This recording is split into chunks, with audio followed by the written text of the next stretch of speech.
Pastor Hoskins will not be here today. He has other commitments, so we will get started. Is there any public comment? I do not see public. So you're on. I am on. Talk about the instructional council. Thank you.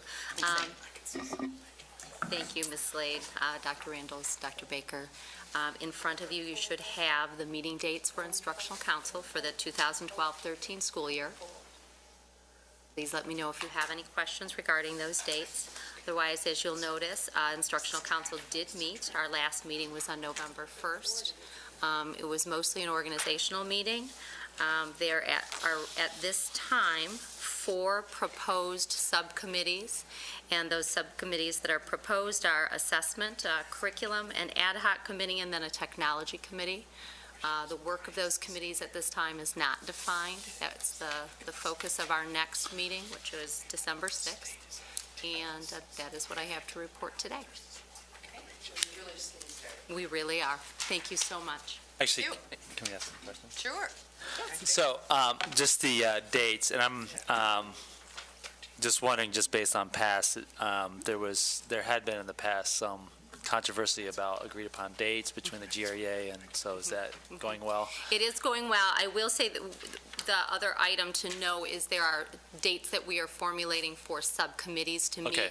So these dates here are the whole, and then there are dates that are being discussed around the subcommittees meeting so that they can actually accomplish the work that they are outlining for themselves for the year. And so I will add those dates to this once those dates are set.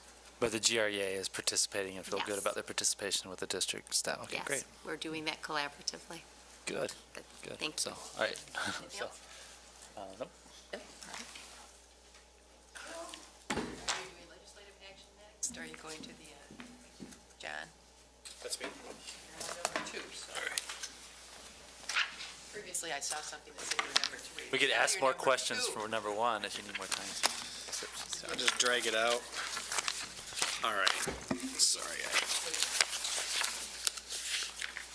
Sorry, I was multitasking there for a moment.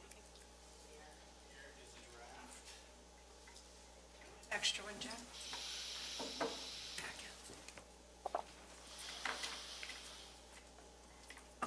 When I did this at finance, it took about 20 to 30 minutes, so I'll try to push through this. I know I'll be sensitive to your time.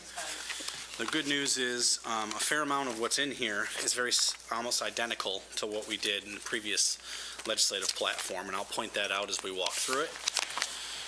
What you have before you is a draft of the proposed legislative platform for 2012-13. The guiding principles are all the same. Again, you can see we talk about the concern about one size fits all is not the approach, that we need to have local control, local say, that a financial structure that needs to be consistent, adequate, fair, and equitable based on the needs of children and every child, that the mandates, state, federal, need to be funded, and that any kind of fiscal impact of other decisions like personal property tax, they have to look at how it would impact school aid, retirement system, those types of things. Those are kind of 4 core principles that really a lot of what you'll see in the critical issues kind of is encompassing. No surprises here. This first one under critical issues, reform, and by the way, these are not listed in any order of priority, they're in there. Reform timing and mandates. And this is new language, and the intent is to send a message to the legislature, to the state superintendent and the state school board, that they can't just be doing knee-jerk reactions and informing us of changes last minute. And I use the transformation plan as a bit of an example. It says we've had so much change and so much reform that it's different every year. We haven't had a chance to stabilize to see whether the reforms are actually working. And the MDE, unfortunately, is probably one of the most guilty. Partly they're getting it from the feds. So this language is in there to send a message to the lawmakers and others to say, you need to take time and to let what you've done work. Let's give it 2 to 3 years, 3 to 5 years, whatever it takes, but don't keep changing and reforming for the sake of change and reform. And that when the MDE has new mandates, they can't come and say on December 1st, here's your new mandate, and we need a response by December 5th, which is not uncommon in how these things change. So the second point here, restored dedicated school aid funding. We actually took 3 points before. We had one that was just dedicated school aid funding, another one that was restoration of per pupil funding, and to some lesser degree, the 2X formula. We decided to merge them all into one. And the whole intent here is to really, demonstrate that, the intent of Proposal A was to create a dedicated source of funding. The legislature has rated that for 2 years in a row. The legislature has also cut per pupil funding down to 2004, 2005 levels. And so we're asking that funding be restored at minimum to the level of 2010-11, and that the funding be protected, and that if they are gonna do an increase in per pupil funding, which at some point in time might actually happen, that they follow the 2X formula, because the 2X formula is intended to bring the lowest funded districts up as quickly as possible, while not penalizing those. So those that are at the high are still getting their per pupil increase. We're just getting twice as much. And stop me if I get going too fast, otherwise I'm gonna. Yep, absolutely. I know, I'm moving fast. I'll slow down. Some of us don't have it all. I understand, and Go back and explain the 2X funding formula. Sure. So if you're just the long story short, Proposal A, one of the main intents of Proposal A was to address the significant inequity that existed between the highest funded districts and lowest funded districts. That was in large part due to the fact that the wealthier, more affluent neighborhoods or cities, townships, were able to pass tax levies at the local level. And at the time, about 80-85% of school funding was based on those local millages, whereas today it's the complete opposite. It's mostly based on state sales tax. What Proposal A intended to do was to bring, to reduce the equity gap. And that it has in fact done that to some degree, but there still exists a very large gap between the highest funded and lowest funded. And so the 2X formula was a very creative way to say, when you've got money and you're giving increases, let's give $1 to all districts, and then give $2 to those districts that are below that foundation, the lowest funded in the state, which would be literally every single school district in West Michigan, and I mean West Michigan in the broad sense, minus Saugatuck. I'm not sure exactly how or why that is. Saugatuck was one of the 20J schools. That was a 20J school, correct. And so we were successful in getting this in 2007, 2008, when they did a very modest increase, but it's been nothing but cuts since. That was the last time. That was, I think, the last time, with the exception of the kind of incentivized payments per pupil funding if you meet these best practices criteria, but not across the board per pupil. We haven't really seen any increases. No, not at all. I mean, well, minimal if you account for some of those things, but that's offset by the $640 in per pupil funding cuts we've endured in the last 3 years. I'll move on. The next one is sinking fund technology expansion. As you know, we just recently passed the warm, safe, and dry millage. I prefer that to sinking fund because it just has a very negative connotation. The problem or the limitation of a sinking fund is we're prohibited from using those funds for technology. And the argument that we're making is that they need to expand the sinking fund, what would be approved spending, to be the same as what we can do for bond. From when we receive bond dollars, we can purchase computers, whiteboards, wireless routers, anything you need to be 21st century teaching and learning. And the original intent behind the sinking fund was largely to address kind of the aging infrastructure, the ongoing maintenance. Well, if there's ever a call for ongoing maintenance, it's around technology. And as ongoing, and there are simply not funds in the general fund to sustain the amount of new technology, new and expanding technology we're going to need. We've already so this one seems like a no-brainer. And it's actually one, if I was to put it on the list of to-dos, I think we have a fighting shot at getting this one passed. You can make a very compelling case, and it's not any new money. The locals still vote on it. So, but it would give us another tool in the shed, if you will.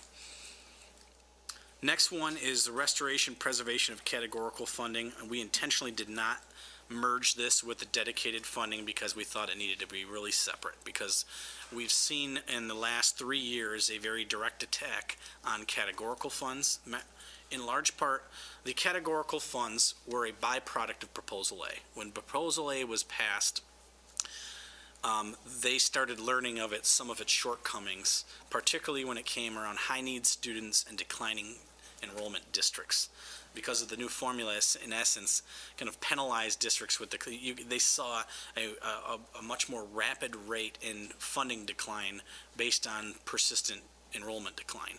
So they built some categoricals over time that were intended to fix some of the shortcomings. Now, there was a few categoricals that some could easily argue were a little on the porky side, but by and large, they were there for a purpose. And so we wanted to make sure that language was clearly indicated, that we already took a significant hit on the first year they did this. That's when they got rid of bilingual funding. They got rid of portions of special ed categorical funding. We took a hit that was almost twice as much as the other districts that saw per pupil funding cuts. You want to, again, conscious of our audience, just kind of quickly, you kind of did, but really point out which students and what programs. Sure, When yeah, three years ago, the legislature specifically sought to eliminate funding for small class size. These are categorical funds for small class size, for special education services, for bilingual education, and for at-risk youth, which is also known as impoverished youth based on the federal standard. So they were successful in eliminating funding for 3 of the 4 of those. We were successful in lobbying to maintain 2/3 of the small class size. So instead of seeing a $2 million or $3 million funding cut, we saw a $1 million funding cut. Senator Hildenbrand, Senator Hildenbrand was the one who was able to get that initial amendment, and we've held on to that amendment now for 2 years, hopefully going on the 3rd. And so we know that this is, as they look to rewrite the way schools are funded in Michigan, part of the way they will fund that is probably by getting rid of most, if not all, the categoricals. And so we need to continue to tell the story about how and why these are needed. And frankly, that kind of goes right into our argument about the whole school aid rewrite, the Oxford report. And so if it's okay, I'll just keep going on that, because that's the next point. Yep, go ahead. No, go ahead.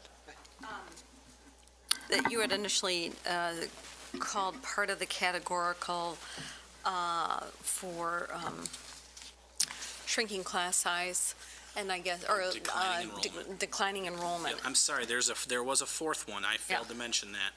There was a separate categorical for declining enrollment districts to help soften that blow. That was part of that $1.5 million in cuts that we faced. Which, okay, good, because I'm not that I'm saying that that's legitimate, but I think that one is a hard one to sell. Okay, but the other ones, I think. I will admit readily Yeah. that when we went and pitched, that was the first one they said, that dog doesn't hunt with us. Right. And so it's. Oh, there's enough other things that There were. warrant money that, but I I was a just little wanted to clarify surprised that. that they didn't respond more to the special ed and bilingual, though. Right. I thought that, and it was Absurd. such a small amount of money. Yeah. I mean, I wouldn't say small amount of money, but in relative terms. Right. So those were, the small class size was the one that stuck, and that one sounds really good in PR, I suppose, but. But to our West Michigan delegation's credit, they've been pretty good going to bat for us on some of these issues. And what's great is we're now into the 3rd year where they can tell our story almost as well as we can. And so when we go, they're like, yep, I know you want categoricals, I'm going to bat for you. We don't even have to say it anymore. They know what we're coming for. And so that will help us, I think, moving forward. We're going to play those cards as much as we can. The next big piece here is the School Aid Act rewrite. The governor, unfortunately, he is eager to see the State School Aid Act rewritten based largely on performance, not just on seat time or where a child goes to school. In approaching how to rewrite one of the arguably single largest pieces of legislative action this legislature will ever take, he appointed 6 people to do that. 5 individuals who have very little, if at all, involvement or understanding of public education, certainly not urban education, and then one woman who is the head of the CMU charter school office, who actually does have some experience. She was a principal in a somewhat urban environment down near in Rochester Hills. And so thoughtful, but again, it was one of the, if you think back to even when Dick Postumus was the Senate Majority Leader and Engler was there and they did the Proposal A, they had a huge bipartisan commission. And so you'll see in here, not only do we say that does it suggest that the board expresses strong disappointment in the process, in the timing, and the approach that was taken, and that this board's recommending that if you are going to look at a rewrite, you must have a bipartisan group that includes urban interests, that includes special ed, that includes English language learners. It has to encompass the full child.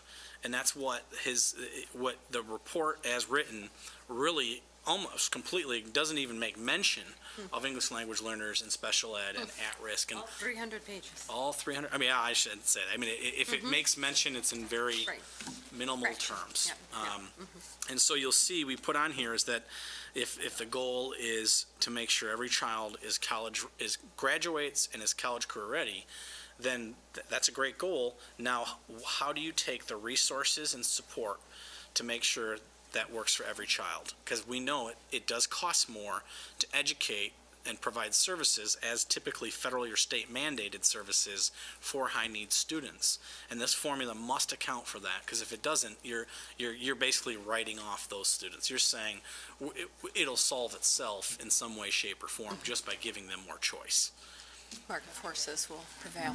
Yeah, actually, but Monica, did you read, I know that you sent out the link to it, but did you read the? No, no, I've not read the whole entire thing. I've read part of it. So I mean, if we can, I mean, I know it's 300 pages, so it'd be tough to characterize, but my impression of the summaries is that essentially it does still stick with a per pupil dollar amount. That's correct. And then that essentially it gives that pupil's parents the right to shop for. That's correct. The services they need. So what you're saying then is that, so parents that have the resources can spend their $7,000 in the ways that they want.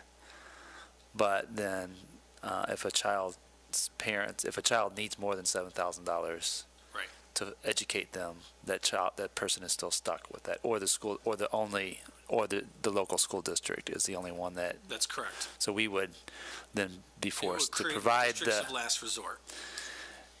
who wouldn't have the funding to meet the needs of the kids who were left in the district. That's right. It's, a lot of, they've likened it to a voucher system, which is certainly appropriate, because the dollars, it could be that a child's going to say, I want to take my electives at City High Middle because I like the IB rigor, but then I also want to take a dual enrollment at CC and then also take classes in Northview, for example. I don't know, and just hypothetically. They could do that, and then a portion of that per pupil would fund those different aspects of the child's education. So what it would do is put more emphasis on per pupil accounting than it would on actual teaching, quality teaching and learning. And so that's been one of the criticisms of this, is that it's diluting the water. It's diluting quality teaching and learning and rigor, and creating this kind of open free-for-all system where the dollars just move around, this voucher-like system. It would be extremely complicated from just a simply accounting standpoint to implement this system. There are parts of it, supporting more dual enrollment. That's a great thing. We support that. There's some of the aspects, at least what they're trying to kind of get at is generally good.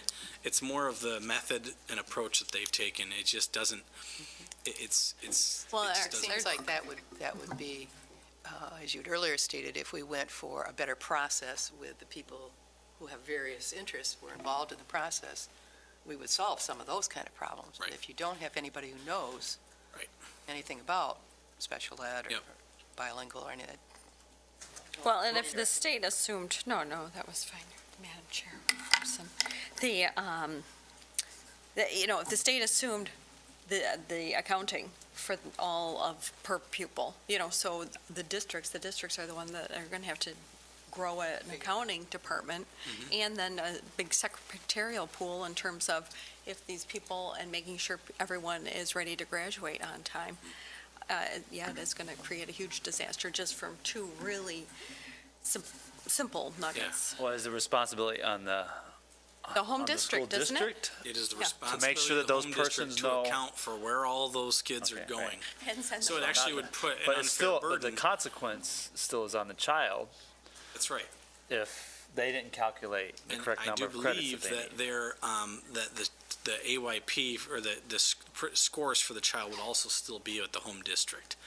So it really, those were just two quick and simple reasons that say, this is just not well thought out, and it doesn't account for the nuances and realities of public education. And that's the part for me, having come from the private sector and knew nothing about public education, it is much more complicated and in-depth, and to have this group just kind of randomly come up, not just say random, I mean, they did meet with groups, I even got to sit in on one of the meetings, but, it was, They have their when we agenda. asked about urban education, we asked about special ed, it was a rather dismissive response. What are the chances that, as you've outlined in this, that we actually could get a more inclusive bipartisan committee? So, Good, bad? well, Different? right now, what we're trying to do, that we'll know more after Friday when we're meeting with Dick Postumus and Bill Rustum. I mean, this is one where the governor would be the first to say he is not as well versed on education issues, and so he's asking of a team of advisors to work on this. He has a goal in mind. Are any of them educators? Educators, only one of the 6 that I was aware of. And so that's the part where we're disappointed. This could have been done totally different and maybe come up with an actual outcome that's better than what we have today.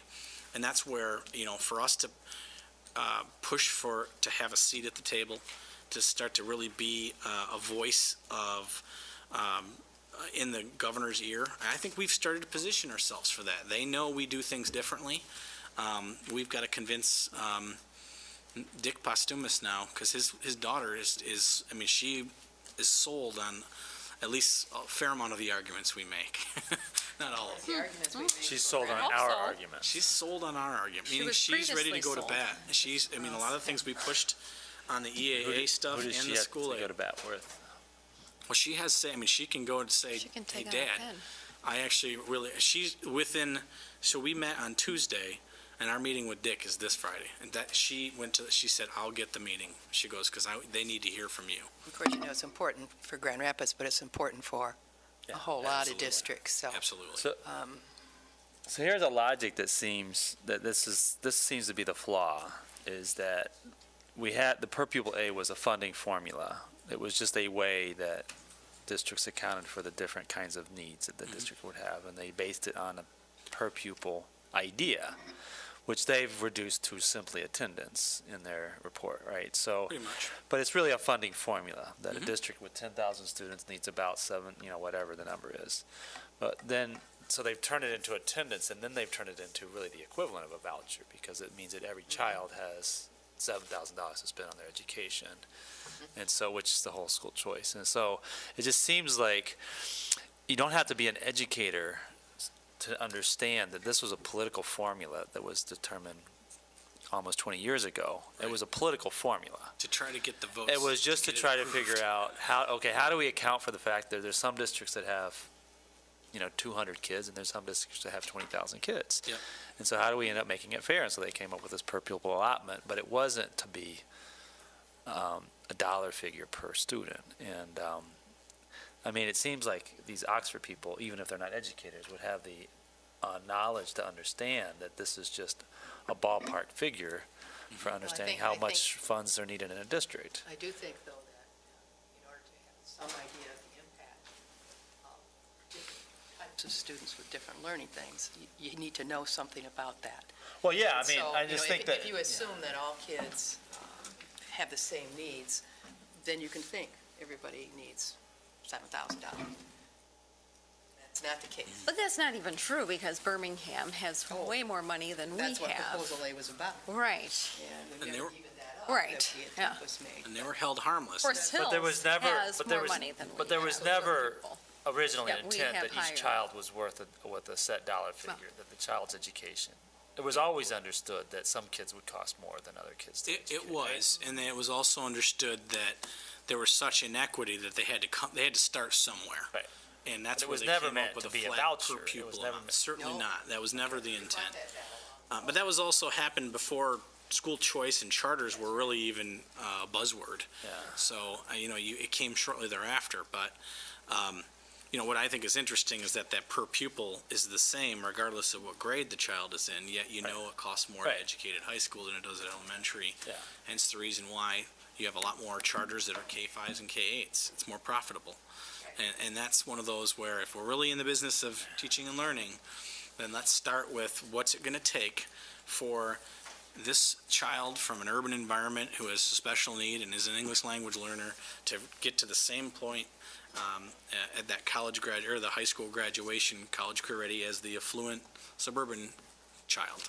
It may take, they're each going to have supports. One may take a lot more support than the other, but to get to the same goal.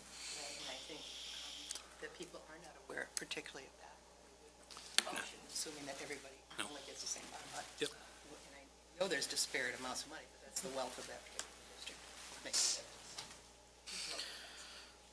So that's the School Aid Act rewrite. Go. Okay. The next one is the equally controversial Education Achievement Authority codification and expansion. The good news is that you've kind of already heard what position we've recommended on this, is to oppose it as written, to oppose it being done in lame duck, to strongly oppose any kind of state taking of locally voted on and locally paid for taxpayer-owned property.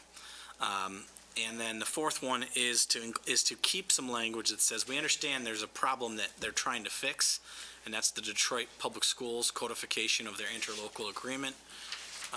We pushed that. I think we've got some good wiggle room with our, from what we understand is that they are going to move this in lame duck in some way, shape, or form. That there's very much an openness to stripping out a fair amount of what's in there, the kitchen sink, as I like to refer to it. And then there may be some opportunities to look at the EAA formula and how they determine that, because part of what we've argued is, the original intent of the EAA is to really go after those poor performing but poorly managed districts as well. And there is a big difference between a well-managed district and one that's not. And in both an academic and a financial standpoint, there should be criteria, and that's something that may be an opportunity for us. Okay, I got one thing with Question? this, sorry. You got a question on that, too? This last sentence here,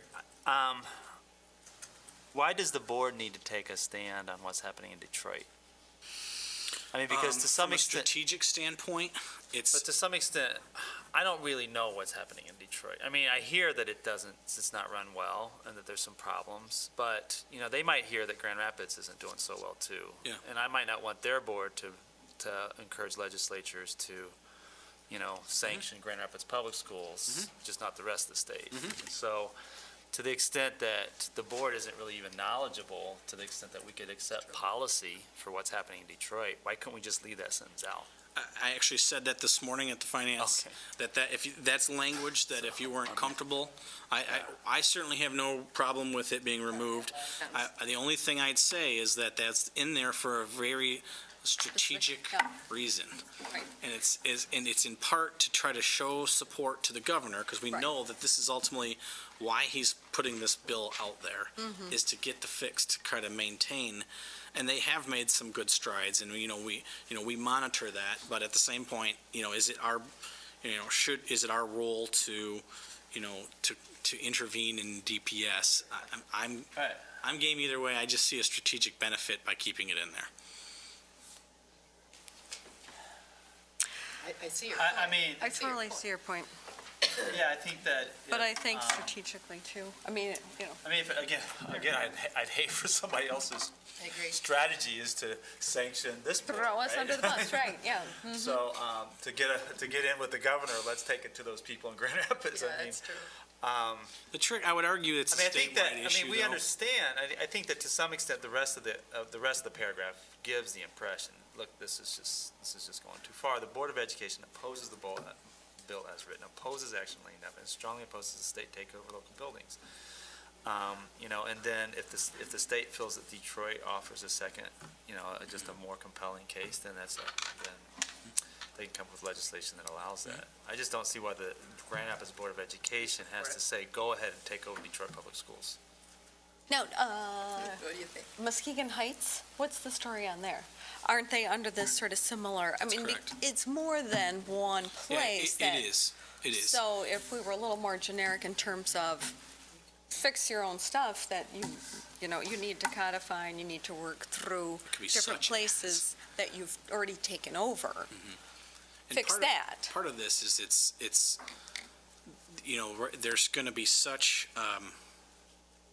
there's such an unknown right now with proposal one failing that right now they're in this kind of gray area, don't know what to do with emergency managers. So any progress, they're just in this kind of slow churn, if you will.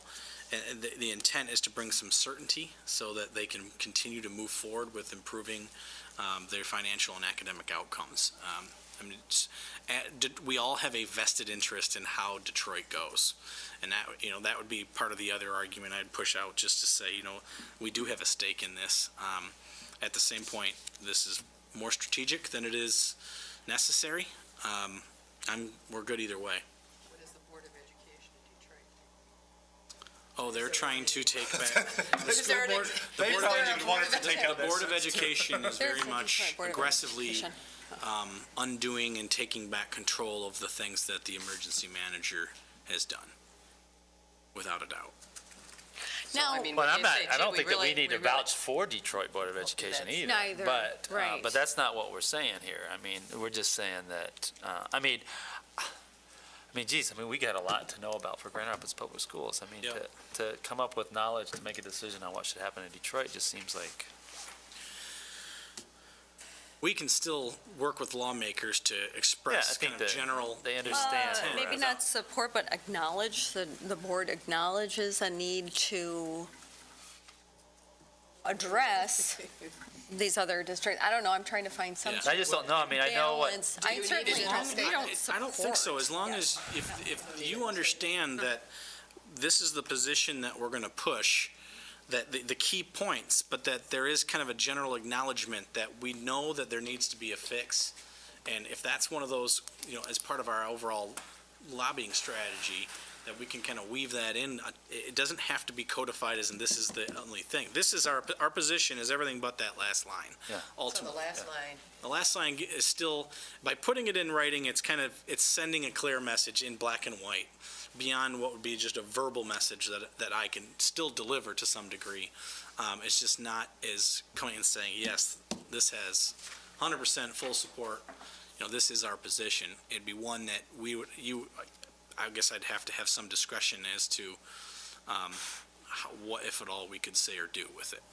And I think I'd be comfortable saying acknowledge that something has to happen. well, I But say not in relationship to necessarily. Muskegon Heights, maybe we weave that in there that says, we understand that the ultimate intent of this codification is to solve this one problem. And we acknowledge that there's the need for a limited strategic solution, but this has got too much in it. It goes too far, blah, blah. I mean, that Right. could be, we weave some of that language on the front where we're not necessarily endorsing Right, that we support that. We're simply acknowledging that that's part of the reason there's why they're an trying to issue, move this right, bill. yeah. you want to redo that a little bit? I like that. Are we going to see this Academic at the and- board level? Yes, and I'll email it to you. Administrative Yeah, management. absolutely. Considerations, yeah. If this is going to come to the board for action, then we really see if you can reword. if you use the Yeah. word Well, let him go Yeah. after it. I think something like the board You got it. understands the need for some action. That's different than saying we support the actions you're taking. Right. Because I think that, I understand why Muskegon Heights needed to be fixed. Yep. But I don't support the solution to Muskegon Heights. Good You know, point. our Gotcha. So, I got it. Thank you. I hear it.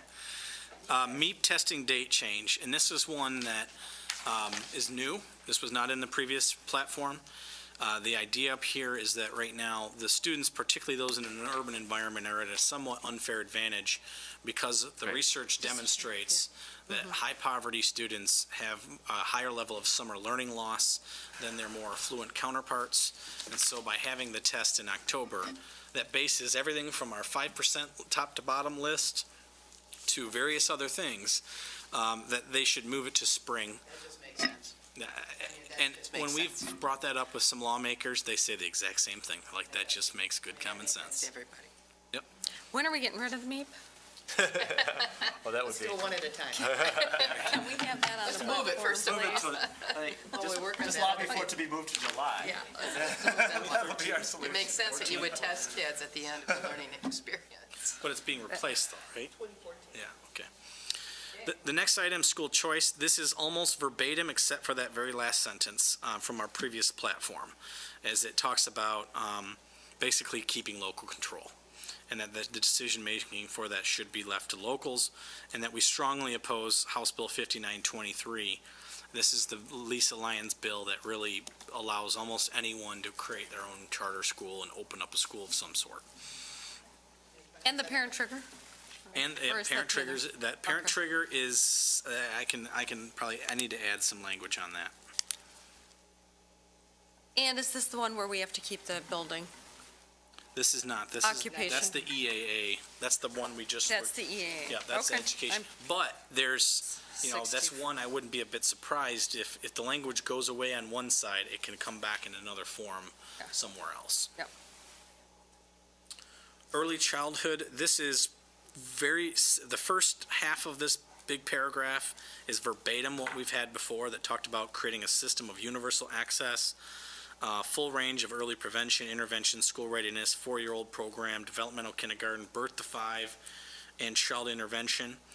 But what we talked about further in the latter half of it is that if they are going to do the early childhood expansion, it should be a phased-in approach and one that accounts for the time, cost, and infrastructure demands that will go along with that expansion. And for example, you'll see we put on there that the state should look at, as part of this process, the state construction code mandate that says kids that are pre-K, K, and 1 must all be on a ground floor. Well, if they expand this the way we expect they may, that's 750 new seats. And we don't have that many buildings with that much space on the ground level. And so, maybe we do, but that will be part of their challenge, is we support this, but they have to be thoughtful in not just saying, hey, yes, here's your funding for early childhood, but the other things that go along with implementing it. Would they, More than just the construction. More than, that's absolutely correct. You'll see it also talks about creating statewide standards for if we need to have a uniform Great way start we readiness measure program. children Yeah. when they're in early child, because right now there really is not one set standard. Yeah, just diluted. Everyone can be a preschool person. Is ridiculous. so And yes, or new sources of revenue, okay. Are we going to ask for, or note that there's been no increase since '03 on Say that one pre-K? more time. Pre-K funding? There's been an increase. Where's Joanne when I need her? I think it's since '03, Yeah. the 3,800 or I'll check whatever. that. I have not heard, There I has have to not been admit an that I've not increase followed that for- one as yeah. carefully. No. But I will, we'll add that in there. I think that's a really good bullet point to put Yeah. in there. Infrastructure and. Do you have a question on that one, Tony? No, it's in the language, so. All-day kindergarten, this is new language, and this is simply saying, keep the amendment that we got inserted last year. Remember, this was the one that exempted us, or basically allowed us to continue using Title I funding for a portion of the all-day K that the U.S. Department of Education signed off on. We have to keep that out there. We've already had friends from the middle cities that had drafted a change, and we ran it past our lawyer and said, no, no, no, no, no. You need to keep that as is, because that's what the ruling from the US DOE was on, and let's stand on that. The next one, fair, full, permanent, itinerant funding. This is the same language that it's been in there for as long as I've been in the district.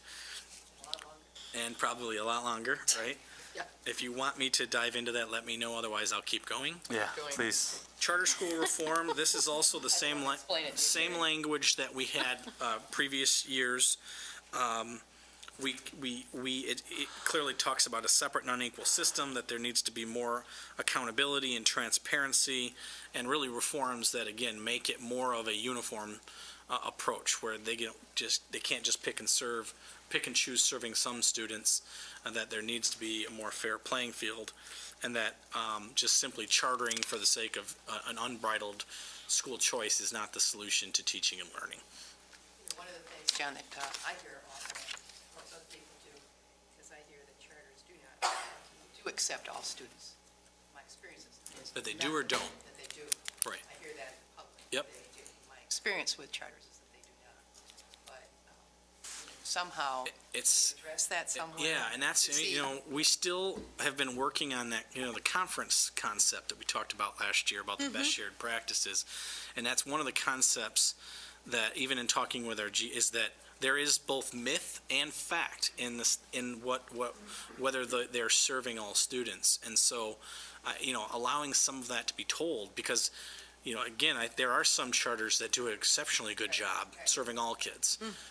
In fact, even some, and I don't know, I hear it from some that they talk about Ridge Park locally, that has they serve English language learners. They have a pretty strong presence there. I don't know much about it, but how do we learn? Who's doing what, right? Both traditional and charter, and then how do we all learn from that? Continual issue in that when we started with this concept, 50 years ago, it was really about go out and see what works and bring it back Right. so that we can all learn what works. Yeah. That has gone away. Oh, we do not talk to each other. And that's We really do a not shame. share practices. In most cases, we don't collaborate. And Yeah. we're kind of the exception. We do provide food service for a couple charters. And there's some more things we probably could do more for them just because we're so big. But it's not, even when I first started here, we had a city charter school liaison group that we tried to work on. And it met for about a year. And it was mostly a one-way street. We were trying to, and it just didn't get the acceptance on the other side. And maybe it's time to try again because, as they grow, and it's a reality, Absolutely. and if they have some better experiences, or we have that they could use, we worked along with Christian and Catholic schools and other schools to do that, so. Yep. Anyway. Could we, I'm thinking about this conversation in relationship to this platform. So, can we list the things that, we're saying here an unfair playing field, or what do you say here? Yep, that's, Establish a more fair and balanced playing field. Right, okay, so what is unfair then? Okay, so to increase accountability, establish a more fair and balanced playing field, require existing charters to be more strategic and target where academic. Is there a way that we could actually just list the things that we think are actually unfair, and then we can more easily articulate it ourselves? Because like most said, we hear these myths and facts, right? They kick kids out after count day, and they come to GRPS, and we have to educate them, but We don't know they, that. but Is we that didn't true? get that money. So I don't know, is that what's unfair about this? Probably not, but, what is it that is actually unfair? And then if we had it Special ed list, students? well, is that true? or that they would accept be them, but something then If we you said it in our service abilities. If we said it in our platform, then I would believe it to be true, and I would have no problem saying it to people, and I think that it would do it. But to some extent, what this says is that it's not fair, but we're not listing what's not fair about it. I'm more than willing to grab a handful of those things. I think that Just some it might help examples. us to articulate it better. It might also help us when when the Lansing legislators, well, Yep. exactly how isn't it fair? think that's good. I think our conversation with Hildebrand last year about the pension, and his point, we was like, well, they don't pay into the pension. And he's like, well, they don't collect the pension, so it's fair. Well, it leads to inequality. So exactly how is it that we should articulate that when we're in conversation with legislators? How does that end up leading to inequality and unfairness, right? So, so then we can all actually. Yeah, I don't think that'll be a problem to Yeah, think that's a put, really and actually, that's Yeah. something we need to bring more clarity to. Yeah, because this isn't very, yeah. Because, there's a lot of those, the myths, and a lot of the charter people are quick to respond to say, no, that's just not accurate. They say and so we've got to be able to demonstrate that there's actually truth in both. That there are some that in fact do service students, but then there are some that also don't. And how do you, that gets to quality control Yeah. again, and if we're going to talk about quality teaching and learning, it's for all kids in the public education system. And Mo's point about, to how much are they disabled, or how much do they have special needs? Sure, you've got a minor dyslexia, you can stay in Can deal with our that. school, we can't help you otherwise. And And that's probably what I hear more commonly is with students that they don't accept, or maybe they were accepted and then eventually, is that they say, again, we have limited services Yes, right. for special needs students. And some go much further than that, but many don't. My So- experience some time ago was, we'd love to help you, but we don't have those kind of services. I still hear that in my office. Yeah. And people, they'll be quick, if behavioral issues creep up, they'll really ride a family. All right, moving on. Moving on. Unfunded mandates, DARE legislation. This is verbatim from the last 5 years. Multi-year budget. This is one that is also verbatim from from last year. And this basically said, give us more certainty in budgeting. And legally, they can't actually approve a 2-year budget. They can only really approve 1 year. That's a constitutional issue. But what the governor has been doing is bringing out 2-year budgets, so we can at least project out just a tad more than we do today. If anything, one of the things I'd like to strengthen here is more about the need to have a budget on or before July 1st, where it's more in line with our fiscal year, not with this legislature's their fiscal year. And to their credit, for the last 2 years, we've known by June what was happening. That's a good thing. Certainty is a good thing. And you ain't getting a penny more. The consolidation of services, this is another one that's verbatim from the last few years. Exempt school cafeterias for new health, and same thing, verbatim. School board elections, this is updated and slightly new. This basically says that the board goes back on record saying we are opposed to the changes in school elections to be in November of an even year, and that this should be, and I need to strengthen the language a little bit, but that basically it should go back to local control. And I don't think you want to write it in there, but one of the other alternatives would be to say do it in an odd year, not an even year, during nonpartisan elections. Although don't do it in this coming May, because. Accepted. Expanded dual enrollment and shared time services, this is verbatim. We just merged the two together because the language is exactly the same. They basically were saying they should remove barriers and limitations for dual enrollment and shared services. We already do shared services or shared time with the Christian and Catholic schools, and we are doing some things with dual enrollment, of course. There's some red tape associated with the dual enrollment, and so that's something that, but this point does need a little bit more meat behind it. I know one of the concerns that was raised was, well, this is so broadly worded that someone like Elisa Lyons can say, well, my bill does this, and you're advocating for dual enrollment. I think that's a stretch, because this is it's broadly worded, but it's saying, yes, we support removing barriers to dual enrollment, nothing more, nothing less. This next one, personal property, this is the same as it was before, is we will support the elimination as long as it's replaced with revenue. Everything we're hearing right now is the PPT is another lame duck action, and that right now the schools would be held harmless. And the City of Grand Rapids have been working very closely on this and have also got language in there that would help them as well. They seem pretty comfortable with where the PPT is headed right now. Meaning that there is going to be. It would be, I've heard 85 to 95% of the municipal revenues would be restored or protected, however you look at it. But then they're also going to create a new way in which the locals can levy essentially a local assessment on industrial property that would make up the difference. Interesting. Yeah, it is. And I think the city of Grand Rapids actually wrote that part. I think they came up with that solution. And it's notable, the city of Grand Rapids takes a very similar approach to all of this as we do. They don't just go and say no and whine about money. They really try to bring solutions, not just opposition. And that's seemingly helped them, although we're probably in the same boat. We've had some limited wins here and there, but, the war has been lost on many fronts. Next one, union dues. This is verbatim from last year. Anti-bullying, this is verbatim from last year. Now, I did have we're going to update the language. It should say sexual orientation, not sexual preference. And I think there was some other language. Gender identity and gender orientation is the other two languages that were suggested by the Finance Committee. Good. That I'd add that. Flexibility for voc ed, same as last year.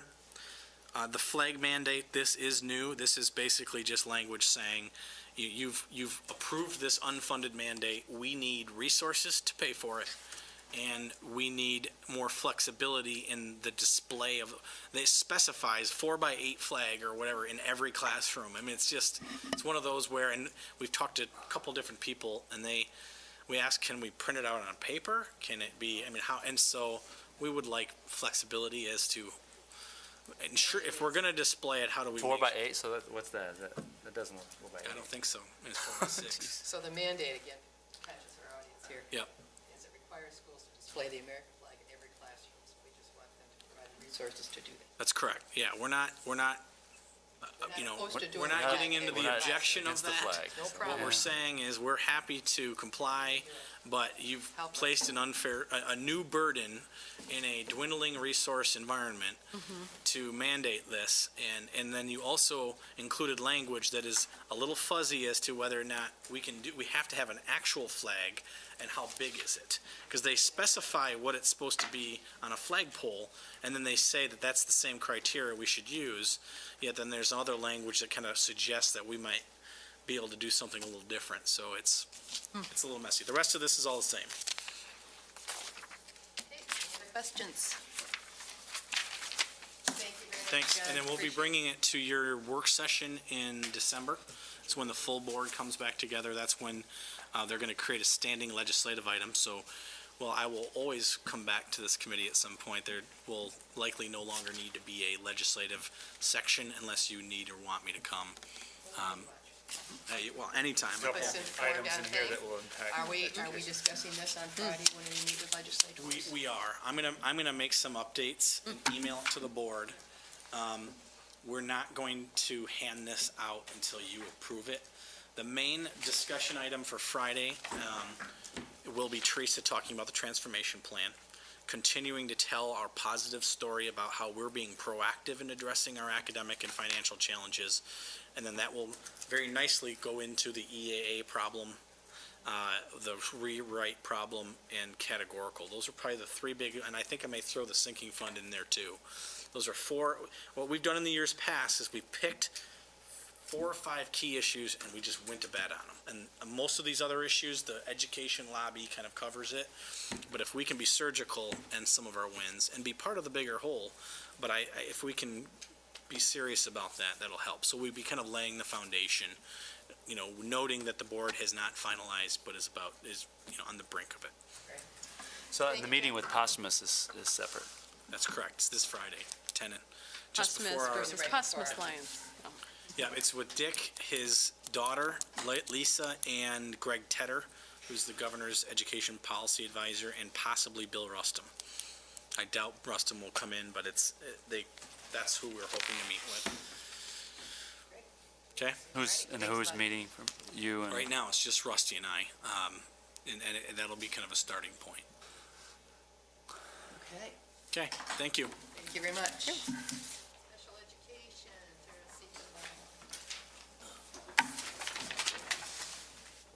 welcome to the Yeah. Achievement Academic Achievement Committee, Ed Committee when you were here. Thrilled to be here. I don't know how you want to do this, whether you want to take Well, advantage we of the really- large print. That would be good. And we wanted to do this too, again, conscious of the people who are watching this, who have a hard time following it, which is perfect. So thank you for doing that. Thank your staff, Mrs. Evans, for putting this together. Appreciate it. Thank you. I had hoped to have, do I have to have a microphone? Right? Am I good with sound? Should be on. I had hoped to have Jim Polasek join me this afternoon.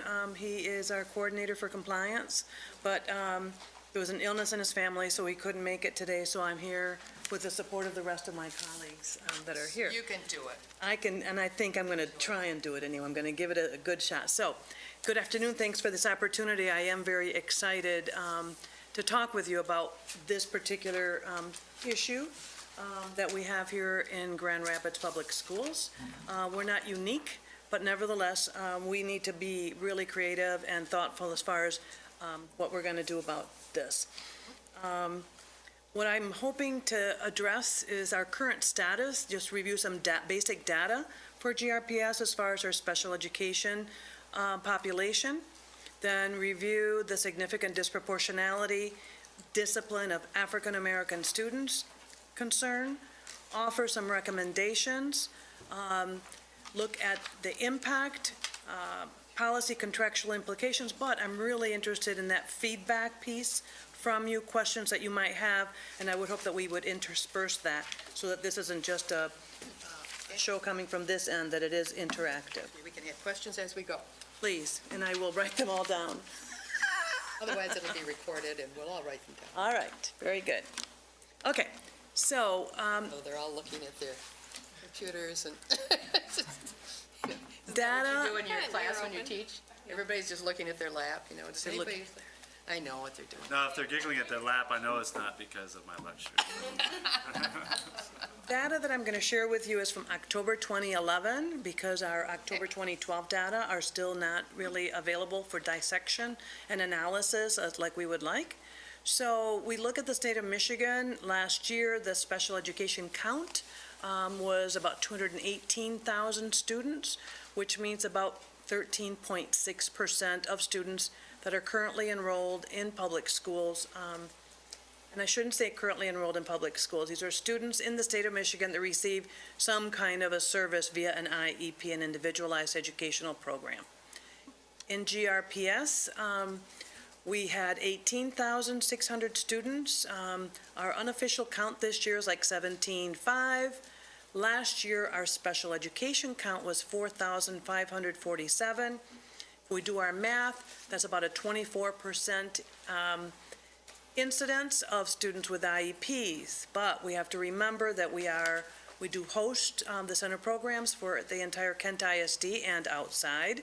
And so we pull out those students at about 1,000 students, and our incidence rate is about 19%. That's still a high percent. Then that's for IEP, so if they have a, what is it, a 503? Yeah, won't count. 504. 504, they don't count, but No. there's still significant needs and utilization is They're not much, special ed. they're not technically special. Can you explain what that, They don't get special ed services. what's that? But they do get special ed services. Go ahead, Teresa.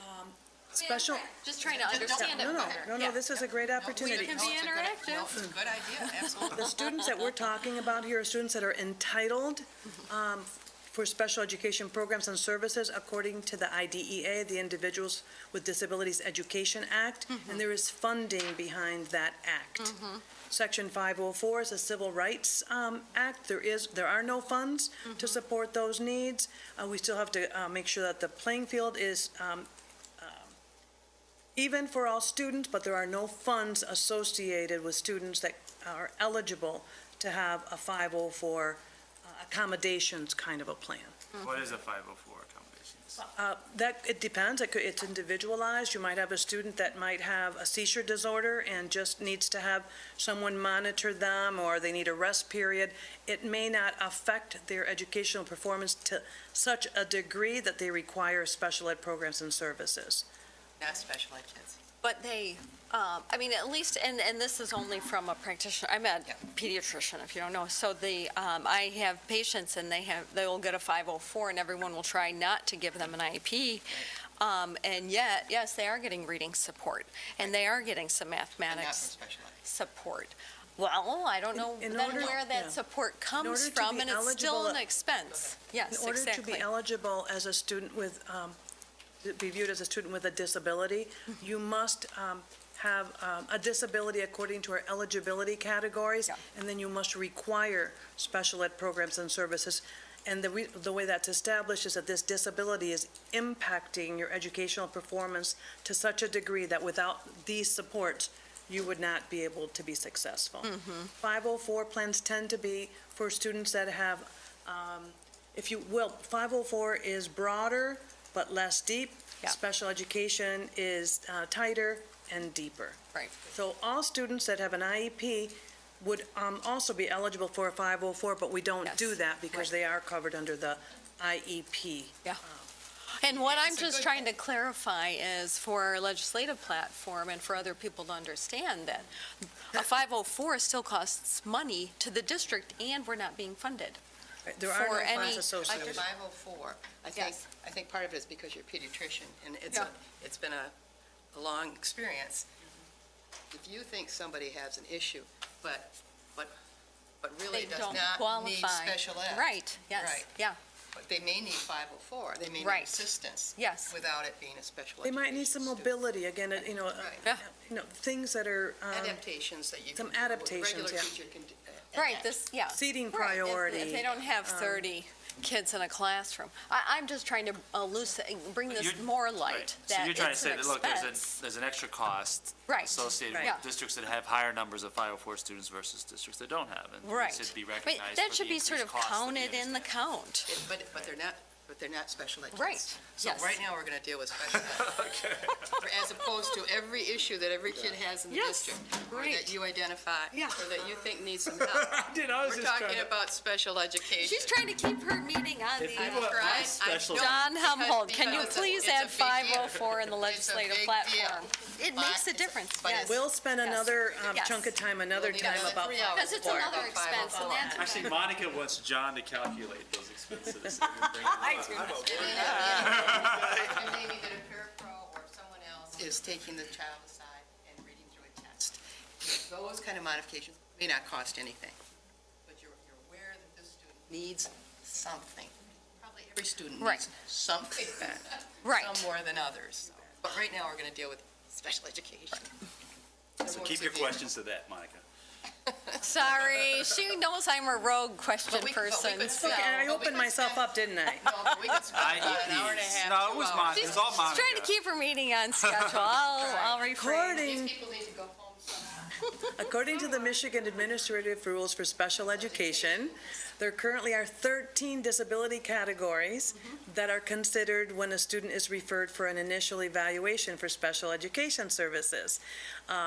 They're listed up here, and what I'm showing you is the incidence as far as in Grand Rapids Public Schools. You can see that the majority of those 4,000 students that we saw in the previous page are identified as students with having an SLI. We love acronyms in special education, but I did spell these things out.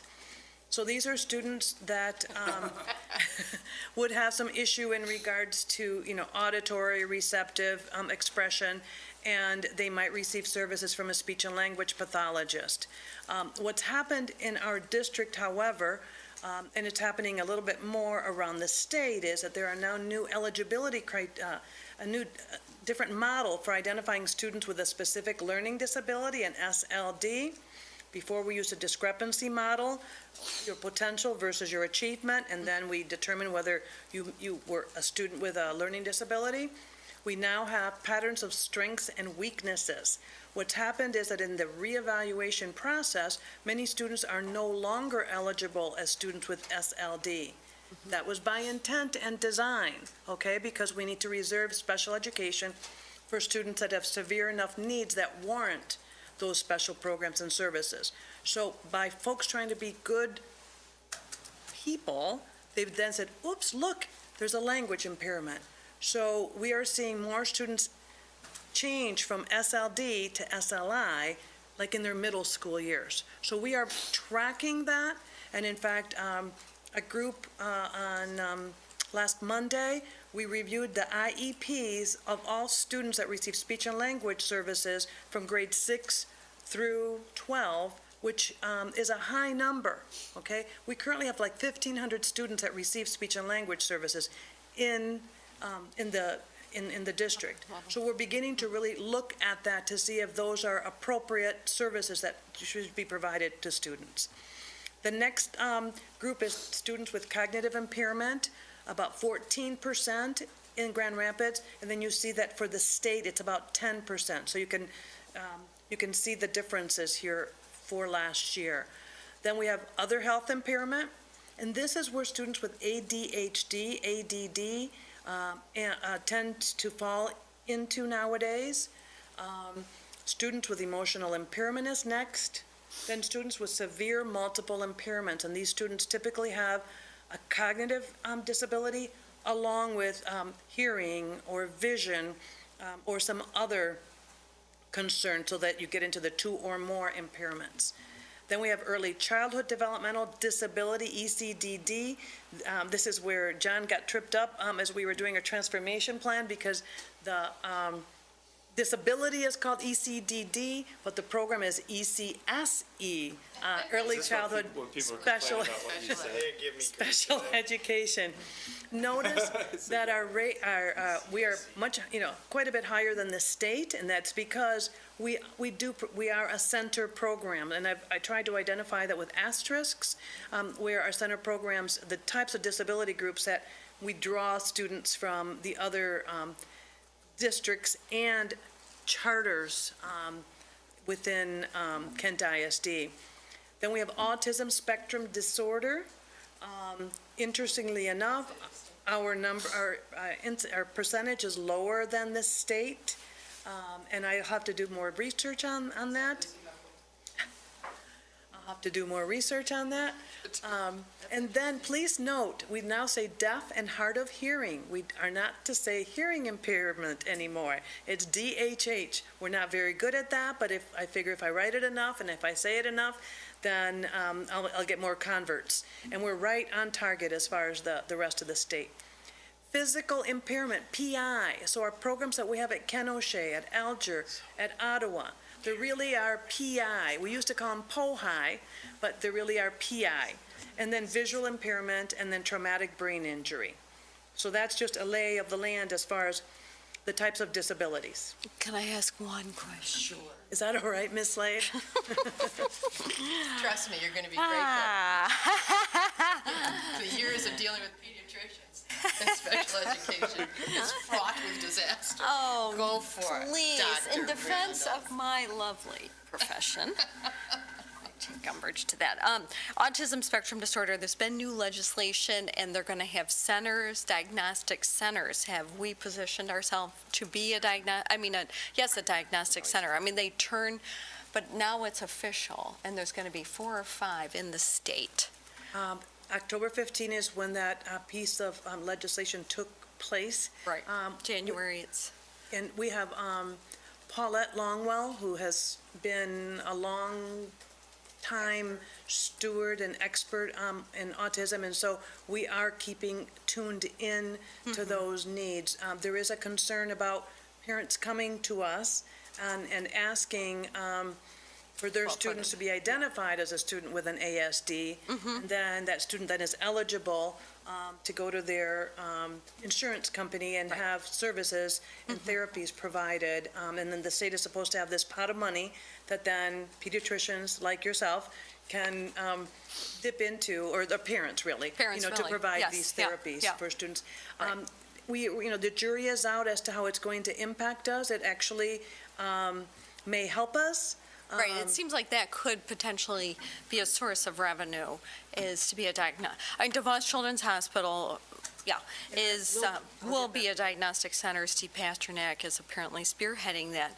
Unfortunately, there will be long waits. And historically, there have been ridiculous waits for children, especially sort of our income class, through the district. And so to expedite some of that, when you guys are already doing most of the diagnostics anyway, would make sense to sort of You know, see about and that. part of, and this was Lieutenant Governor. Lieutenant Kelly. Right. Legislation. Yeah. Yeah, autism has also always been a very expensive. Right.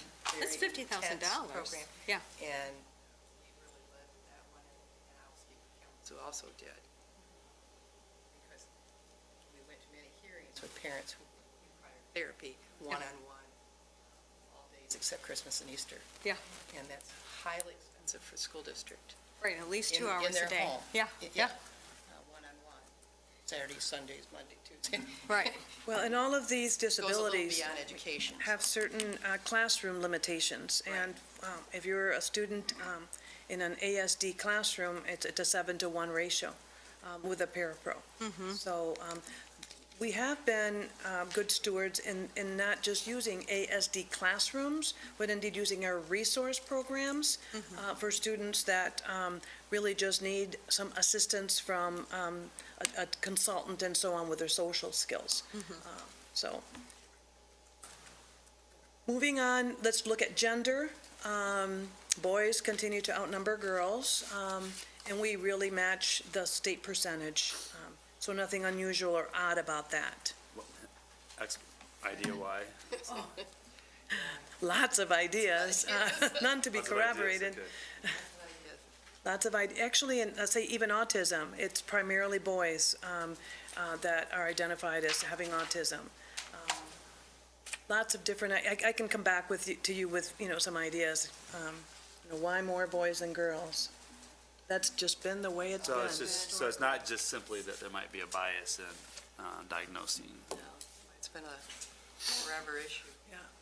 There is some bias, shall we say, when we get into the disabilities that are more subjective in identification, in that boys are less apt to be demure and sit still in classrooms. And so in the early elementary grades, if you are not compliant and so on, that may be a reason to have school staff begin to explore whether there might be some kind of a disability that might be impacting your performance. Boys, tend to not be as quick to learn language and also literacy. And so again, they're viewed then as being behind.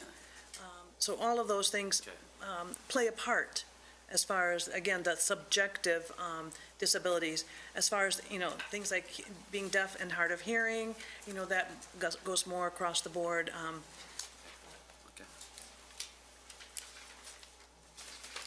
Okay, this is an interesting little chart, and you have to take a little bit with a grain of salt. This data does come from the state.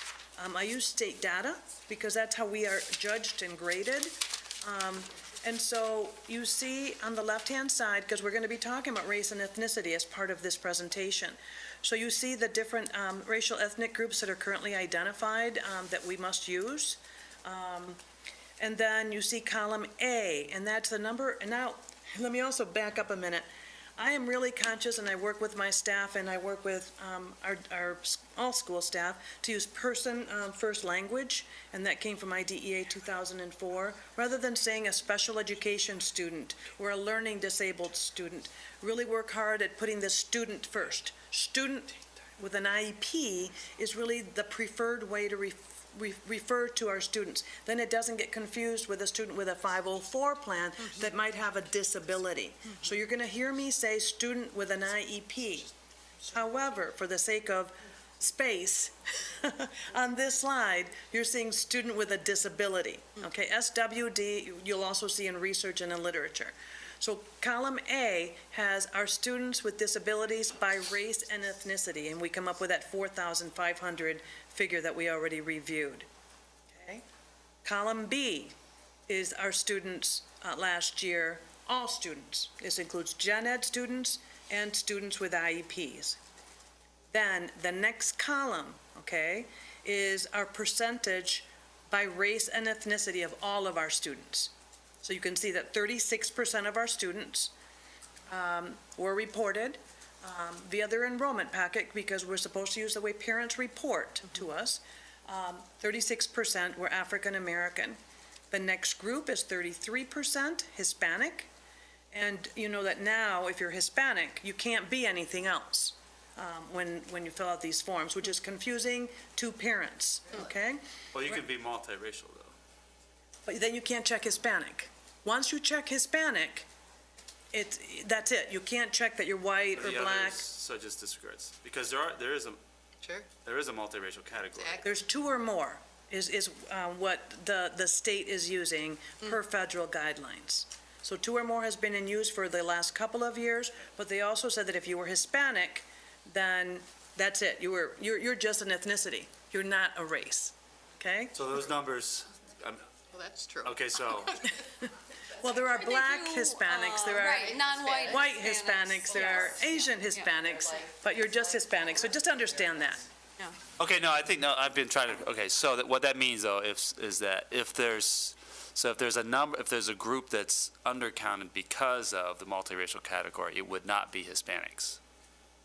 Because any group, They would person be that's, potentially, wouldn't well, they? if they've checked Hispanic, then they'll be counted as Hispanic. But Exactly. if they've checked black and white, Then they would would be then- counted as multiracial, two or not more. black or white. Right, right. All right, but if they checked black and Hispanic, they would still be It counted as gets Hispanic. kicked into but not- Hispanic. Okay, but not multiracial. Okay. And no, and the term is two or more. Just, so we're That was a bad straight. idea, in my opinion. Well, there is a Do you want to put that on the legislative platform? Don't do that. We'll bring John back. Deal with that. You can be a Caucasian Hispanic, and you can be African. Right, no, I know, I understand that, but I'm just wondering when we count, at least what's counted. So Yeah, now I know, now at you least know that what's counted. Hispanics are probably. Now, I need to have you accurate. take your pen. In the fourth column, it says, students with disabilities as a percent of all students it should be by race and ethnicity. So it's really A, white, divided by B, white, rather than A divided by the total number. So that is an error. So So, these numbers are wrong. though, yeah, the numbers are correct. It's just the heading. The header is It's incorrect. A over B. It's A over B by race and ethnicity, exactly. So, we see that 24% figure as far as the percent of students with IEPs. Again, we have to be really mindful that we are an operating that we have to always look at data as far as operating district versus resident district. You're looking at operating district here, because for the purposes of the way the state views us for significant disproportionality of discipline, they looked at us as the operating district. But if we were to look at this, you would see that we are underrepresented, supposedly, as far as our black students and our Hispanic students. But I think if we were to take away, I know that if we were to take away our 1,000 plus center program students, we would have a different story. But I'm not telling you that story today. I'm happy to tell you that story another time. Okay? Okay, so then what this means, though, is that 37% of white students in Grand Rapids Public Schools Have an IEP. have an IEP. Yes. Correct. Or using person-first language, students who are white are. We have, IDEA didn't include that. All right, and then the last column is the representation by race and ethnicity within the students with IEP, so that the N is the students with IEPs. Okay? 34% of our 4,500 students are white students, and then you can read that the rest of the way. This is background information. This next slide has nothing to do with anything, other than wherever I go, this seems to be a problem that we're having as far as an area of noncompliance. As I review IEPs, I'm not seeing all these required team members. So I take advantage in every presentation that I do to really drill down at who must be present at an IEP team member. And really, a parent is not required, they're invited. But we must, go to the nth degree to get them to attend. But we must have a gen ed teacher, we must have a special ed teacher provider, we must have that agency representative, which is really the administrator who is entitled to indicate that we can use district funds to provide that program and service, and then someone that can speak to the curriculum and how the evaluation came out for that child. We find general ed teachers are missing, and we find agency representatives are missing. So I'm finding excellent collaboration with my colleagues, and we're really working on that piece as to if a principal or assistant or dean can't make it, what happens then? Then a supervisor, we can have a designee, we can have a teacher consultant, but we must have that collaboration and communication. And clearly for those students whose needs are high, that principal really should be in attendance as far as what accommodations, programs, and services we're providing for students. So that was just a quickie. This next one, you're not looking at the screen. There. 250,000. That number signifies the number of days out of school for students with IEPs during school year 2010-2011 in the state of Michigan. Okay? Thank you for that jaw drop.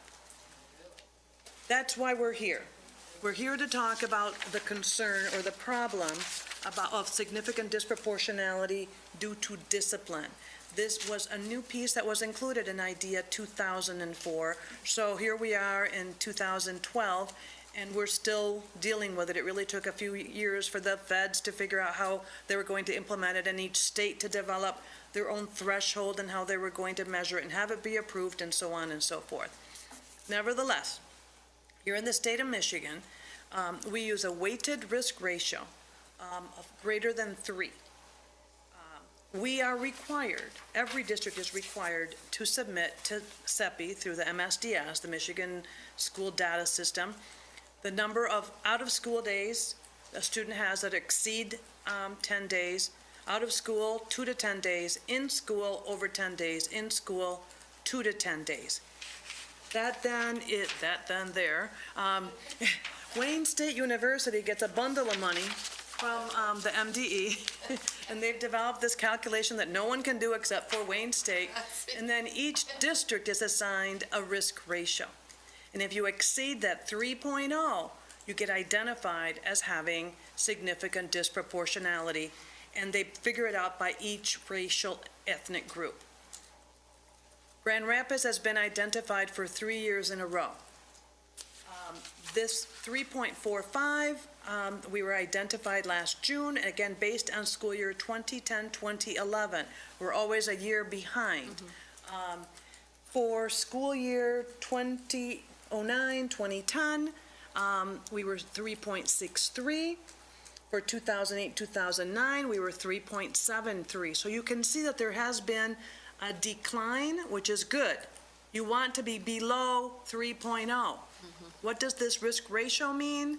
It basically means that if you're an African-American student that has an IEP and you attend Grand Rapids Public Schools, you're 3.45 times more likely to be suspended or expelled than a student with an IEP of another racial ethnic group.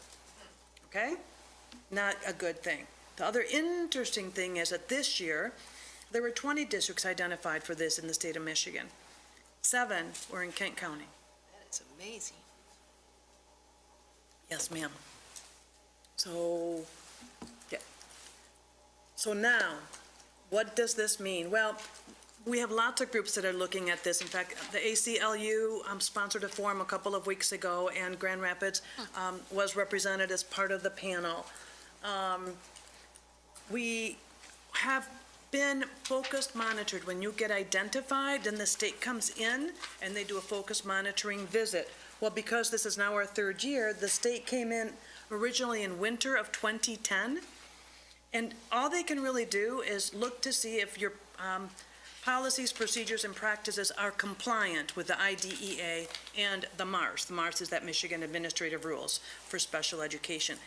They can call you on the fact that you exceed the threshold, but it's really challenging to say that that particular evaluation that you conducted, or that that particular area of misconduct that a student was identified with should or should not have equaled a suspension, okay? So when they come in, They come in and review to see that parents have been provided procedural safeguards, that students, according to our rules and regs, students with IEPs must be provided educational services after the 10th day of suspension, okay? You get 10 freebie days, and after that, we must provide services every time. Not just if you've got like 30, you get a 30-day suspension and we provide services during those 30 days. If you have a 3-day suspension in September, 4 days in October, and now in November, something happens again and you're at 12, and you get to come back on Monday, we must already begin to initiate services. And if in December you get another 2 out of school, you see what it means. It's like now we've reached this point where we must provide, and we're not told what that looks like. It can't just be homework packets, though, which is what this district had been doing a lot of homework packets and not face-to-face or other kinds of supports for especially the students that have the bits and pieces of suspensions. The kids that are being suspended or expelled long-term have been receiving services through a program that we have at Beckwith and a program that we have here. So those had been okay. But anyways, we were found to be in non-compliance for various things. Now, so we must now then change, of course, those policies, practices, and procedures. And then, very important, we have to provide coordinated early intervening services, what is known in the parlance as CEIS. We must spend 15% of our federal flow-through funds on this, which here in GRPS is over $1 million. So we take our special ed funds, we now take out $1 million, and we must then use that to provide these early intervening services, okay? So we're hurting our special education programs and services to provide these services. And then we needed to develop a corrective action plan. That included revising our discipline procedures for special education, specifically those things that I indicated that students must have these services after the 10th day, and that there should be a monthly review of suspension data by building, by race and ethnicity. Build up awareness, do an analysis, what's going on? Is it in the lunchroom? What's going on? And then we needed to provide professional development to all relevant staff regarding these new procedures, and then provide evidence of change. This has been a big part of our job this first marking period, is to go through these discipline procedures, and in so doing, it obligated us to review our IEP team procedures because they were outdated. They were from 2006. So we needed to kind of take 3 steps backwards in order to now move forward. Additionally, a state complaint was filed and found valid about one of our students who was suspended for over 40 days, and during that time, no services were provided. Guess what? The IEP lacked those required team members, and there was an incomplete behavior support plan. So then the state comes in and they say, okay, you must provide compensatory education, which has obviously a cost. You obviously must convene a new IEP and review that behavior support plan.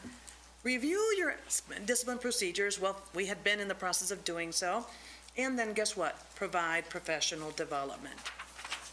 So again, I'm happy to say that yes, we have completed those revisions, including those IEP team procedures, and that we anticipate by December 7 having completed the professional development to all impacted staff. We've actually developed a 17-minute webinar that then lives in InfoHost, and it is being used as a training tool with all of our principal groups, our special ed administrators, our KEC, Oakley, in Mayfield and Beltline, and our special ed staff. But then anytime anyone new comes in, it's like, you must be acquainted with our procedures, and they can just download it, view it, and we're good to go. And then we have to provide that evidence that we've done all of these things to the MDE in order for them to close out this particular complaint. Please. With the professional development, I don't believe you have any evidence of this, but do you think that will help for suspensions of all kids? No. This is clearly about the compliance pieces for students with IEPs. It's the So- entitlement pieces. But when you do professional development, to whom will receive the professional development? The professional development is being targeted towards our building administrators, because they are the ones pretty much who are engaged and involved in the suspension or expulsion of students. And they need to know that if they're dealing with a student that has an IEP, that there are these special safeguards that must kick in, and that they must, call in their social worker, or they must, you see what I'm saying? Sure. That you can't just do it and move on.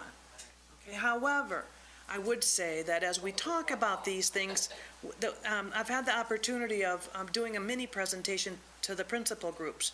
And when we talk about this being a problem in special education, there is full recognition that it is a problem in our school system, that we are over-suspending and over-expelling students of color in a disproportionate manner. Because people might say, well, yeah, of course, you saw the high percentage of African-American students we have, of course we're going to have a high, no. This is as far as the proportion of students of color versus your total number of students that we're suspending, it's much higher for students of color. That will perhaps then impact. Yes, it will be an incidental, but hopefully impactful piece. EI students, and I've heard that they can't be suspended. Is that true? That they can be suspended just like anyone else. Those first 10 days, no problem. Yeah. After that, then for every student, we must do a manifestation determination review. We must review to see whether their disability contributed, or was related to that act of misconduct. Okay, so many times, for some of our students, maybe they're ADHD, they were impulsive, they didn't think things out. We will find that there was a correlation, it was a manifestation of their disability. The suspension, then the student then returns to their program, okay? But then it is incumbent upon that school team to develop a new behavior support plan, consider a different placement for that student, to not, you don't just move on. But they do come back, okay? All right. Okay. This now takes us to and maybe this is where you were going, as far as, is disciplinary removal effective? Okay, and Russ Skiba has been working at IU in the Equity Project. He actually did a presentation at the My Blissey State Conference in March. He has oodles of research. The MDE is actually contracting with him to help with this project. And because the ISD recognized that 7 of their districts were having this issue, they brought him in, and he did provide a half-day training, which it was just a little tiny bite as far as sharing some of his data. But just to point out to you that his work shows that 30 to 50% of students suspended are repeat offenders. So when we talk about, did the suspension now create a change in behavior or a buy-in into school, I'm not sure that we can say that. And again, his research shows that schools that tend to overuse suspension tend to have a poor school climate, more time is spent on discipline. Students are 5 times more likely to drop out, and they're perceived as being less safe. Again, I don't want to spend a lot of time on this, but part of his work also shows that it is about African American students being disproportionately suspended versus any other minority group, not Hispanics. It doesn't necessarily hold out for Hispanics or other racial ethnic groups. And if you look at the nature, the act of misconduct, oftentimes it's a subjective concern. It was disruptive behavior. It was insubordination that got the student out the door versus a white student where it's going to be something very concrete. Was smoking in the bathroom, So it really forces us to analyze, what's going on and how the behaviors are perceived. And oftentimes, what has been my experience is that you might have a student that maybe leaves a classroom, okay? So really, their only act of misconduct is leaving the classroom, but it's then an adult or someone approaches them, and then the words that come out, et cetera, then lead into insubordination and so on, which then leads to et cetera, et cetera. So, important information, and we did have representation there from our secondary principals, and hopefully we'll be able to have more conversation. Another thing for us to think through is about zero tolerance. When I think back to our suspension rates 10, 15 years ago, they weren't where we are today. A lot of it has to do about zero tolerance. There was this big movement that let's get students out and then we'll create a safe environment. Well, the APA is, clearly showing that zero tolerance is not having that kind of an impact. And if anything, it is having unintended consequences, and particularly for minority students and students with IEPs. And then our State Board of Ed, on June 12th, did pass a resolution advising districts to please revisit zero tolerance policies. They talked about the alarming rate of suspensions across the state. Again, the lack of research and evidence that these policies are helpful to students. The negative impact on student outcomes. In fact, it leads to, high dropout, low graduation, poor achievement. And that subjective enforcement, which then contributes to that disparity. As far as African Americans, they indicated Latinos, even though the jury is out as far as my research, but clearly students with disabilities. And they're asking that districts adopt discipline policies that do not require suspension or expulsion, other than for those areas, that's about weapons. Do we have, or the 7 districts in KISD, do they have zero tolerance policy? I can research that, Would be interesting to see. okay? Do we have zero tolerance? Well, that's what I was wondering, how this How does that meshes with our policy. Yeah, we have, You know, in the student policy handbook, code of conduct, there are public acts where it's non-negotiable. so we have zero tolerance. We do for, again, drugs, weapons, there are 3 acts that require it. Our student code of conduct does indicate, like, I'm gonna use and Brian, please excuse me. We have, maybe a 7-year-old that brings a knife that's less than 3.5 inches, okay? If the knife were bigger than that, he's still in elementary school. You do not require an expulsion, okay? Because it's written that it's 5th grade and up. Plus, the knife is less than 3.5 inches, okay? Our code of conduct says may. And I think folks are reading that to mean will. So we are expelling 7-year-olds that may bring a knife to school less than 3.5 inches, right? Currently? But principals don't expel. No, they don't. They recommend. All you can do is a recommendation for a long Yeah. term, and then it goes to a hearing. Here. They decide Here. if it actually Yeah. is going to warrant anything longer than 10 days. A principal cannot suspend anything more than 10 days. So the principal recommends. Long term. They will call, and before their recommendation, right, Brian, they typically call student services and they will ask for advice. And we have lots of new principals, so they do rely on that. And oftentimes it's, yes, bring it on. We have zero tolerance for those 3 things. Yes, yes. And that's what they're referring to in Michigan. Yes, even though the board only talked about, I'm quoting from them. I did not make this up. I have their resolution, in my packet. I don't know if you've seen, I would have assumed that you would have seen that. But I do have that here, and it really only speaks to weapons. So I don't know if that was intentional or not intentional, right? Okay. So zero tolerance, then we're gonna find that in the 7 districts and in all of them. Well, they will have for those 3, but again, it's for grades 5 and up. It's also But in the interpretation. But those 3 are necessarily the reasons that our students are being suspended.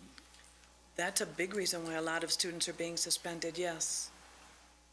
From these, For weapons. Excuse me? Yeah? Expelled or expelled? Yep, expelled or suspended, right. I'm using them interchangeably. Expelled.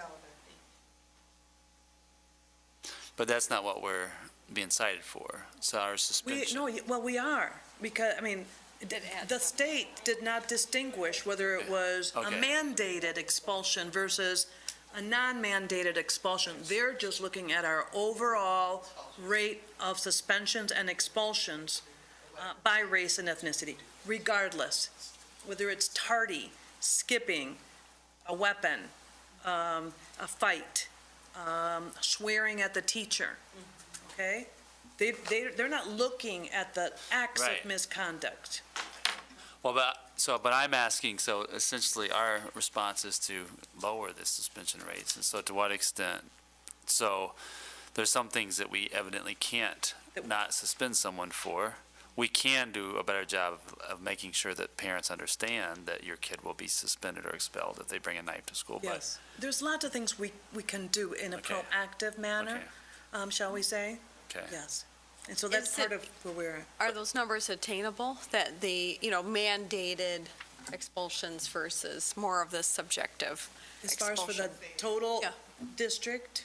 Yeah, the we district, would and by have- I'm sure that that's ethnicity. probably. Well, Is that what yeah, you're and I'm trying not, to get to? here's what my question is. I'm not sure to what extent the board needs to, I mean, it's obviously your goal is to, is to get us under. Yeah. But I think that, obviously, in the training, we would want to understand. Yep. To at Why are least students bringing weapons? consider our subjective, decisions. Well, and if we're 3.2, though, if our weighted risk ratio is 3.2 due to weapons, that does mean something. Yeah. I mean, Right, it's then- not. and the then we board need- should yeah, be right. aware of that. I It's mean, not. that's, right, But of the yeah. 20 I mean, that would be, I was thinking that seems. Yeah. There seems to be something going on, like 7 of the 20 districts in the state are at Kennedy. Yeah, That's significant. that is, says something perhaps about our culture Perhaps. in the, perhaps, I mean, That's something really it's, I think it's alarming, I really do think it's alarming, that 20 districts, talking Flint. But here's a question I have in Clint's on it. relationship to, Detroit. Detroit is not. Pontiac is. We could go right to that. I mean, yeah, I do have the list.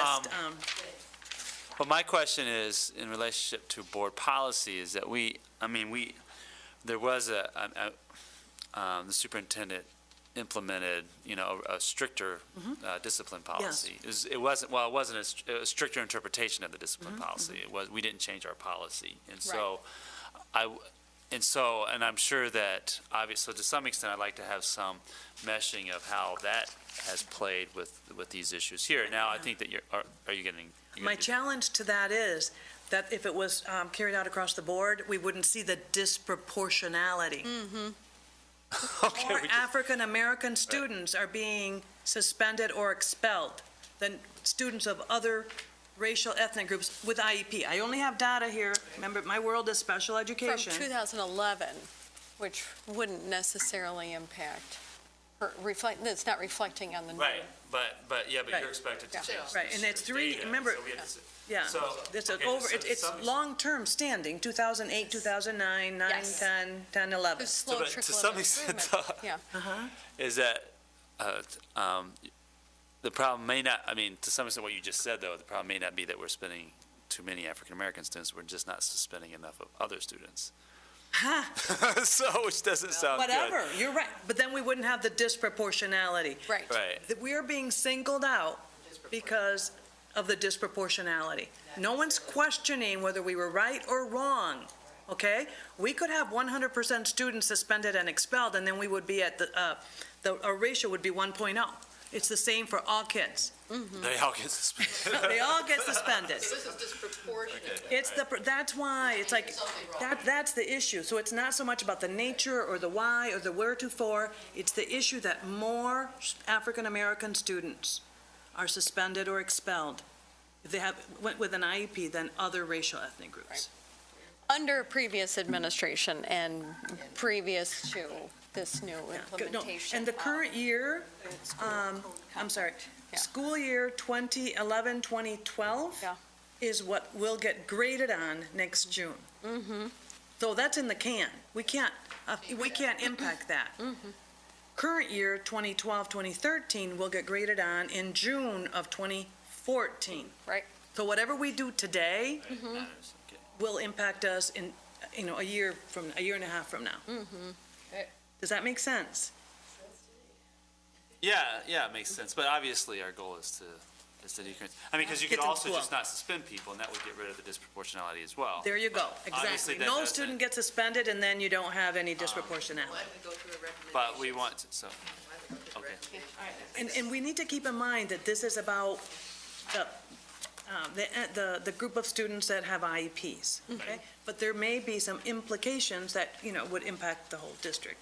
Because I think we would all agree that having students be suspended or expelled isn't what we would choose. Right. So the recommendations is that we monitor and analyze disaggregated suspension data by school and by division, and we're in the process of beginning that process, because like I said, our first marking period, this first chunk of school year has been about getting our procedures and policies and so on straightened out. Review the effectiveness of our current models in special education, the structures, the roles of our teacher consultants. We have resource interventionists, we have social workers, and especially we have the opportunity of having our transformation plan that will be doing some things differently and reinvesting and looking at current research. What are those alternatives that will prevent suspensions? In implementing those, proactive interventions such as what we have right now with our PBIS, and ensure that that's happening in all of our schools and other multi-tiered systems of support. Making sure that our staff are knowledgeable and that they do implement compliant procedures. Ensuring that we continue professional development on cultural competence. Russell Skiba does talk about that mismatch that occurs as far as African-American students with white teachers and the impact on acts of misconduct. Ensuring that students have functional behavioral assessments and appropriate intervention plans. Also that our building administrators do consider any unique circumstances, and that's part of IDEA, and it's basically the idea that one size doesn't fit all. So, you got in a fight, the two of you got in a fight, one student has an IEP, one doesn't. Is it fair that one individual gets a different kind of a consequence or punishment or suspension than the other? Who's to say? That needs to be addressed, that it doesn't, both shouldn't necessarily have equal punishments. And then I'd really like to spend some time reviewing the students with IEPs that we suspended last year for greater than 10 days. What's their current status? How are they doing on MEEP? How are they doing on other assessments? What's their attendance like? Did we improve, or did we have a negative impact based on the suspension expulsion? So we're in the process of doing that. We're also exploring the implementation of restorative justice as a district, and that certainly would also impact our students with IEPs. And then when students do get suspended, what kind of supports should we be providing them? This is when the governor's any place, anytime, anywhere, any pace may be really appropriate. Where we do some Skyping, where we do some virtual learning. We're currently, for long-term suspensions and expulsions, they're typically everybody kind of gets the same services. It should all be individualized. So I want to challenge us to look at that too. I really think that's, because I've always wondered what is happening to some extent, we're suspending our own responsibility, especially with expulsions, but who in the community is going to take care of what's happening with this child? And obviously, if they're at home, even in a good situation, they're not being prepared to return to school, other than just the fact that they don't want to. And so if there's nothing happening. The Strict Discipline Academy concept has been floated a couple of times. Something to, check into perhaps too. Other districts are doing that. Just saying. Carolyn asked me to talk about budget. I couldn't. It was all I could do, but cover this much with you. I really need to do more studying our current staffing patterns. And as far as impact statement, we would clearly see a reduction of suspension and expulsions overall, and specifically of African-American students with IEPs. We would no longer be identified as having significant disproportionality. Then we wouldn't have to spend the 15%. We can, but we don't have to, for the early intervening services. And I dare say that we would see an increase in graduation and achievement and a decrease in dropout. Our current dropout rate, our graduation is about 25% for students with IEPs. So I'm thinking that we could do a little better than that, but I do think that we're, yeah. And then, there was that piece about policy and contractual implications, and that would just be to review the State Board of Ed resolution, any implications that it might have for our districts, our district. And then this is my own little thing that I've been kind of quoting all year, and it's from Steve Jobs, that if you're working on something exciting that you really care about, you don't have to be pushed, the vision pulls you. And that's what we're trying to instill in our teachers and our staffs and so on, that it is about making a difference with our students, so. Would it, going back to the comment we were just discussing, is it possible to get an idea about what does happen to students that are suspended and expelled? We can gather that information. There may be some information already somewhere in the district, but I would have to go look for it. Who would do that? Yeah, I know that there are some district-sponsored programs. There are probably Yes. other entities that provide services, but basically, what is it that happens to a kid once they're expelled? I'm assuming short-term suspensions is they're at home for 3 days, but. Well, it's interesting to see what else in the community is available. Right, or challenge the. The district does have what is called the HECS and the HACs. Are you aware of that? It sounds like I don't want to get expelled. Well, We're doing witchcraft as well. students that are expelled or long-term suspensions do have the, if it's recommended through the hearing process, they might get services at Beckwith, where in the morning, middle school students come, and in the afternoon, high school students come at Beckwith. And then something happens here. And then here is for those students that are expelled, that are with IEPs, and they cannot be educated with any other, in a school building. Okay? So then those students have, the program was developed to be housed here, and it's a one-and, 3 or 4. It's usually when I go by there, I see a few. Yep, 3 or 4. Yeah. So we are looking at also, though, what kind of an impact does that have on students, as far as the resources and so on that are going into those services? Well, wow, Very thorough. very helpful.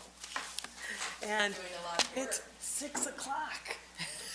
Now, you see, you start on time, you end on time.